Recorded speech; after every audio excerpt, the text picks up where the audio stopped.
At times, our purpose drops in our laps as if the heavens threw it by accident. Do not fear failure, but please be terrified of regret. As giving up is the birth of regret. In the summer of 2009, I was 19 years old, working a summer position at Target between my freshman and sophomore year at undergraduate school. I was working in the women's clothing department, and I noticed a lady staring at me from across the aisle. I figured she probably had a few screws loose, so I attempted to ignore her very intense stares. She eventually manages to make her way a little bit closer and closer to me where I was working until she eventually walks up to me and says hello. I say the famous Target quote, which is, "Hi, may I help you find something?" So now anytime someone says that to you all in Target, you know it's their job to say it to you. She then asks me, "Were you born in this country?" And I was immediately offended. And I said, "Yeah, I was born in this country."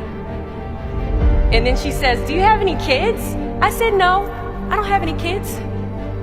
She then asked me if I was married, and then I said, "No, ma'am, I am not married." She says, "How old are you?" I said, 19. "May I help you find something?" She then says, "You are the most beautiful girl I have seen." And I said, "Oh, thank you." I didn't work that much for my makeup, but I did the best I could, but thank you. And then she says, "I think you could be the next Miss USA." And I stare at her in pure disgust and said, "Pageants? You're telling me pageants like Sandra Bullock, Miss Congeniality. Pageants? You think I should compete in pageants? I'm in the Army, okay? We don't do pageants in the Army." She then asked me to meet her at Starbucks the very next day before my next shift at Target. And she just wanted to do a little bit of explaining when it comes to what pageants is. And apparently I was a pretty open-minded 19-year-old because I actually agreed to meet her the very next day. The next day, she brought this foot-tall stack of pageant books and proceeds to convince me to enter into a state pageant 3 months later. For those who do not know, when it comes to Miss USA, you have to win your state first, okay? So 3 months later, I compete in my first pageant, and I lose. I go back the second year, compete in the state pageant. I lose. Go back the third year, compete in the state pageant, and lose. Go back the fourth year, compete in the same pageant, and lose. I go back the fifth year, y'all, compete in the state pageant and lose. But guess what? I go back the sixth year. Guess what happens? I lose. I called her on the phone and said, "You told me I could be the next Miss USA." And she says, "Deshauna, keep working, don't quit, keep going back." And in June of 2015, she passes away from leukemia.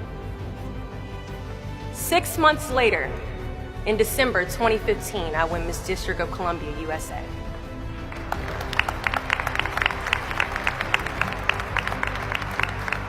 And 6 months after that, in June of 2016, I become the first soldier to win Miss USA.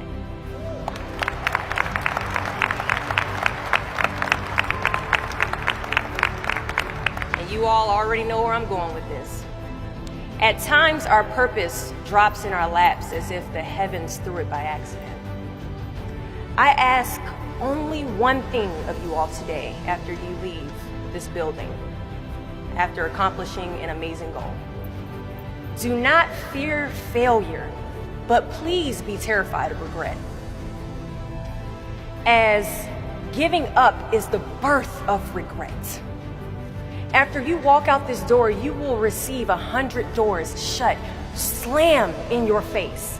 You will have 100 moments that will be filled with someone telling you no, or telling you, "Thank you for your application, but we regret to inform you that we've chosen a different candidate for this job." You will sit in 100 different interviews and you will not get the job.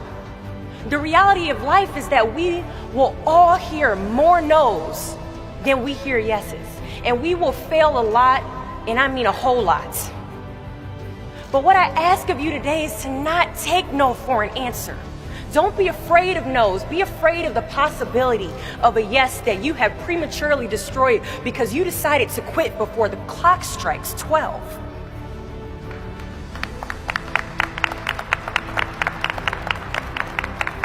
You can ask anyone, friend, family, anybody.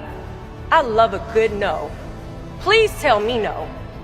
Telling me no is like adding fuel to a fire that is now set ablaze because of your single no. I love additional reasons to work harder. Please give me a reason.